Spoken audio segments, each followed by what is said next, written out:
Hi everyone, welcome back. Thanks for joining us today. We've got a brand new story to share with you. So let's begin. My name's Cameron, and I want to talk to you about something that happens more often than it should. People love to judge others at face value.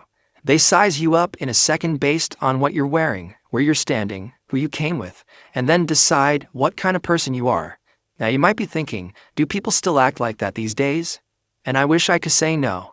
But if you've ever been talked down to or ignored, you already know the answer. When my sister's father-in-law snubbed and acted like I was invisible to him at my sister's wedding, but tried to act nice when he found out who I really was, I sort of returned him the favor. Now, you might be wondering what made him react like that so fast. And I'll explain. But to really understand the whole story, I have to take you back to where it all started. My sister Ashley and I were raised by our father. We didn't grow up with our mom. She left when we were still little kids, got remarried, and started a new life somewhere else. It was just the three of us. And to be honest, we were okay. My dad was a businessman. He had his ups and downs like anyone trying to run something on their own, but he made sure we never lacked the basics. That man worked hard, and even though he wasn't perfect, he was present. We thought it would always be that way. Then one morning, our lives changed. I was almost done with college, probably just a few months left to go. Ashley was wrapping up her final year in high school.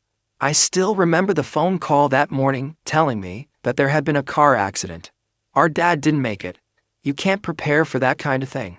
No matter how old you are, when someone tells you your father is gone just like that, it breaks something in you.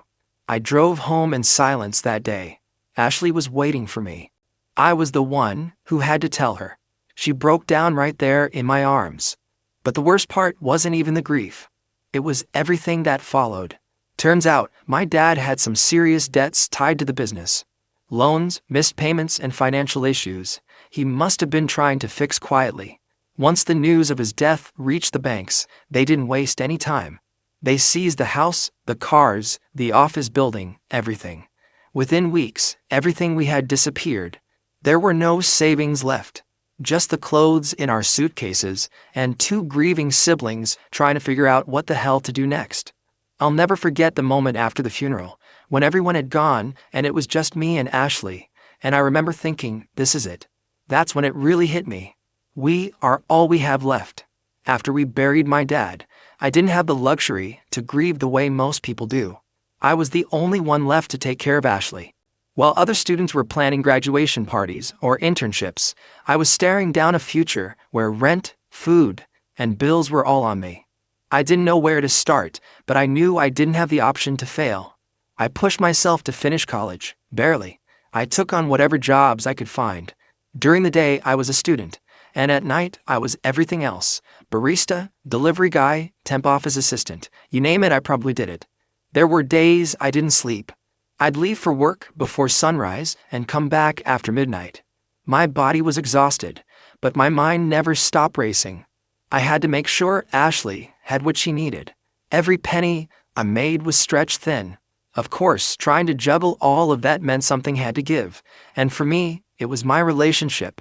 I had a girlfriend back then. She was sweet, supportive at first. But slowly, the late replies, missed calls, and last-minute cancellations started piling up. She'd say things like, "You're never really present," or, "I feel like I'm not a priority." And I get it. I don't blame her. It wasn't fair to her. She wanted a boyfriend who could be there emotionally and physically. But at that point, my energy was already spent. I didn't have anything left to give anyone else. So I broke things off. Not because I stopped caring about her, but because I knew what I had to focus on. I had to give all of myself to one thing, getting Ashley and me out of that hole. That was the only thing that mattered. I told myself, there'll be time for love later. Right now, she needs me more. After college, I landed a corporate job, just something that paid the bills and gave me some stability. I wasn't exactly passionate about it, but I knew I couldn't afford to sit around waiting for the perfect job. I had bills to pay and a little sister counting on me. Still, even while working that 9 to 5, I made it a point to keep learning. I was always taking short courses online, picking up certifications here and there, anything that could give me an edge when it came time for promotions. I needed to earn more, save more, and plan better for my sister's future, too. Then, one day, I found out that two of my old college buddies were working on a software project. They were developing an AI-based tool for automating back-end workflows. It sounded ambitious, but something about it caught my interest. I reached out to them and asked if they needed help. I wasn't an expert in AI, but I had business sense, marketing skills, and most importantly, I was hungry to build something of my own. That's how I joined them. The startup became a side hustle. I'd go to my corporate job during the day, come home exhausted, then spend nights and weekends working on this project. It wasn't glamorous, and there were times when I fall asleep on my laptop, wake up with a stiff neck, and still push through. I was doing everything I could to keep myself and Ashley afloat. The early stages of the startup were rough. There were technical glitches, disagreements over features, and more than a few nights where we thought the whole thing might just fall apart. One of the co-founders, a good friend of mine, got tired of the constant uphill battle and walked away after about 2 years. I didn't blame him. We'd sunk a lot of time and money into this thing, and the returns just weren't there yet. I honestly thought about quitting too. There were days when I'd look at my bank account and wonder if I was just chasing a fantasy. I had already lost so much money and sleep, but something in me kept going. I kept telling myself, if this works, it changes everything. And finally, it did. We launched a new feature, an automated logic engine that allowed companies to streamline their internal workflows. Clients loved it. Slowly at first, then suddenly all at once, word started to spread. We were getting calls, emails, and demo requests. Industry blogs picked up on what we were doing. It felt surreal. After all the setbacks and sleepless nights, people were finally noticing. But even then, I didn't quit my corporate job. Not right away. I was still playing it safe, still watching every dollar. My co-founder, the one who stuck it out with me, ended up becoming the public face of a company. He handled the networking events, the interviews, and the speaking gigs. And I was fine with that. I didn't care about the spotlight. I was the guy in the background, making sure things ran smoothly, handling the operational grind, and keeping things afloat. Looking back, I realized that those years shaped me more than anything else. The pressure, the sacrifices, the stubborn belief that I could do both, build the business, and be there for my sister.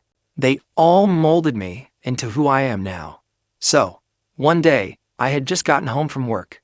I barely had time to sit down and catch my breath when Ashley called. She sounded like she had something big to say, but wasn't sure how to start. That alone made me pause. Then she told me, "Cam, I'm getting married." I blinked at her for a second, thinking I had misheard. I knew she was seeing someone, sure. We talk. But marriage?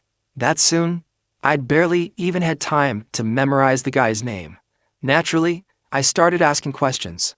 I trust Ashley, but I needed to understand what was happening. I asked how long she'd been seeing him seriously, and why things were moving so fast. That's when she told me they'd actually known each other for years. Apparently, they reconnected after college and had been serious for a while before she even mentioned him to me.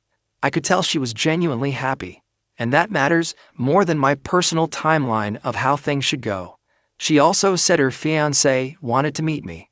Of course, I said yes. I'm the only family she really has, and if someone's going to marry my sister, he better be willing to have a conversation with me first. So we set up a casual dinner. That evening, when I opened the door and saw the guy's face, something clicked. I knew I'd seen him before. We shook hands, sat down, talked, and that's when I connected the dots. Turns out, his father is one of the major clients. In fact, his father had been aggressively trying to buy us out for the past few months. But I never thought much of the man beyond business. And now, here I was, sitting across from his son, who wants to marry my sister. That information was a bit of a jolt. I didn't show it though. I just listened and tried to understand what kind of man this fiancé really was, outside of who his father was. Because let's be honest, parents don't always define their children. Ashley must have sensed my hesitation, because after the meeting, she pulled me aside and reassured me. She told me she wasn't being pushed or rushed into anything. She said she'd known him long enough to trust him, and that the timing felt right to her. And when I looked at her eyes, I could see she meant it. The first time I met Ashley's soon-to-be father-in-law was during the wedding planning phase. One of those family meet-and-greet situations. I didn't go into it expecting to be welcomed like a king, but what I definitely wasn't prepared for was how cold the man came off right from the beginning. The moment I walked into the room, I could already feel he was sizing me up with his eyes before even saying a word. He barely even looked at me when I introduced myself. At some point in the conversation, he tilted his head slightly and said, "Oh, you're just her brother? I assumed your father would be here." It was one of those statements where the words sound innocent on paper, but differently in person. It was like I wasn't enough to represent our side of the family. I took a breath, told him plainly, "My father passed away many years ago." He barely reacted. He just moved on. Then asked me what I did for a living. Now here's the thing. At that moment, I knew exactly what kind of man I was dealing with. The type that wants to know your title, your salary range, who you know, and what circles you move in before deciding if you're worth talking to. I could sense he is already trying to place me in a box. Still, I wasn't about to give him the satisfaction of a performance. So I kept it simple. I just told him I work a corporate job at the moment. He nodded slightly, but didn't say much in response. So I smiled. I had a feeling the day would come when that same man would look at me very differently. So, the wedding day finally arrived. It was one of those beautiful afternoons when everything felt right. My sister looked stunning. You could tell she was happy, and that was all I wanted for her. I was making small talk with a few guests when the father-in-law walked past us. Now keep in mind, I was standing right there. He glanced over, met my eyes for half a second, then looked away. It was obvious, intentional, and, to be honest, unnecessary. He had already made his opinion of me clear during the wedding planning stages, but I thought he'd at least fake civility in public. Still, I didn't react. I just kept talking to the people I was with. That was my sister's day. I wasn't about to let some ego-driven snob ruin it for her, or for me. Some things just aren't worth the energy. A little while later, during the reception, one of the organizers walked up to me and said, "You're up next for a short speech." I was like, "Wait, what speech?" Apparently, I had been added to the lineup without knowing. At first, I thought about declining, but then I figured, why not? My sister deserved to hear from me on her big day. So I walked up there, grabbed the mic, and took a breath. I hadn't prepared anything, so I just spoke from the heart. I started by introducing myself. "Hi, I'm Cameron, Ashley's brother." A few heads turned, mostly because many people probably assumed our parents would be up there instead. Then I said, I wasn't just her brother growing up. I became her guardian when I was barely out of college. You could feel the shift in the room. People started paying more attention. I shared how we lost our dad unexpectedly in a car crash, and how that flipped everything upside down. My sister was still finishing high school. I was just wrapping up college. We had no one else. Our mom had remarried and hadn't really been in the picture for years. So it was just the two of us. I talked about how I juggled multiple jobs to keep us going. How I sacrificed a lot, including relationships, to make sure she had the life she deserved. Then I casually mentioned, all this while, I was also helping build the startup from the ground up. I glanced at the door and smiled. Shout out to my co-founder, who just got here, fashionably late as always. There was a pause in the room. That kind of pause where people are processing what they just heard. The energy shifted again. I didn't say it to show off. I said it to give context. To help people understand why my bond with my sister runs deep, and why I was proud to be standing there watching her begin a new chapter. I ended the speech by saying how happy I was that she found someone who loved and respected her, and that I was confident she was in good hands. After the speech, I stepped down and headed back toward my seat. Before I even got there, guess who was suddenly interested in talking? Yup, the father-in-law. This time, he was all smiles, like we were old friends or something. He made a beeline for me and my co-founder, shook both our hands firmly, and started praising our software like it was the best thing since sliced bread. Your platform's been a complete game changer for my company, he said. I've actually been trying to buy you guys out for a while now. I just nodded politely and said, that's good to hear. Maybe we can talk business sometime after the wedding. I didn't want to get into anything heavy right then. But then he leaned in and asked, why didn't you tell me you were a co-founder when we met? His tone wasn't accusatory, but you could tell he felt blindsided. I turned to face him fully, looked him in the eye, and said, why should I? So you could fake being nice to me. He froze. I just said it plainly. And then I walked away, leaving him standing there like a man who just realized he misjudged the wrong person. So where do things stand now? Well, to keep it simple, nothing changed on the surface, but everything changed underneath. We never sold the company to my sister's father-in-law. Not because we were being petty, but because it just didn't feel right. He tried to buy us out before, and I knew he wasn't coming from a place of genuine respect. It felt like he wanted control, not partnership. We stayed the course, and the company grew on our own terms. Funny enough, his company still uses our software, still pays the license, still sends support emails. We treat him like any other client, professional, polite, but nothing more. It's strictly business. What matters most to me now is that my sister's doing great. He's respectful to me, even after everything that went down with his dad. That says a lot about his character. And honestly, that's what gives me peace. Whatever awkwardness there might have been with his family, Ashley's happy. And for everything we went through, that's all I wanted at the end of the day. Now I want to share a few things this whole experience taught me, lessons I carry with me every single day. First, never assume someone's worth based on what they look like or what they tell you. You really don't know what someone is carrying or what they've built from scratch. I've walked into rooms where people looked past me like I didn't matter until they saw the title under my name or recognized the company I co-founded. That kind of respect is empty. If you can't respect someone when they're quiet and humble, your respect doesn't mean anything when they're successful. Second, respect should be your default, not your currency. Don't give it only to people who can do something for you. Don't wait for someone to prove they're important before you start treating them right. You don't lose anything by being kind. You lose a lot more when you're not. And finally, sometimes the quietest person in the room is the one keeping it together for everyone else. They're the ones carrying weight you don't see. So, next time you feel the urge to overlook someone, pause. Ask yourself why. And maybe just choose to respect them anyway. To wrap this up, I'll say this.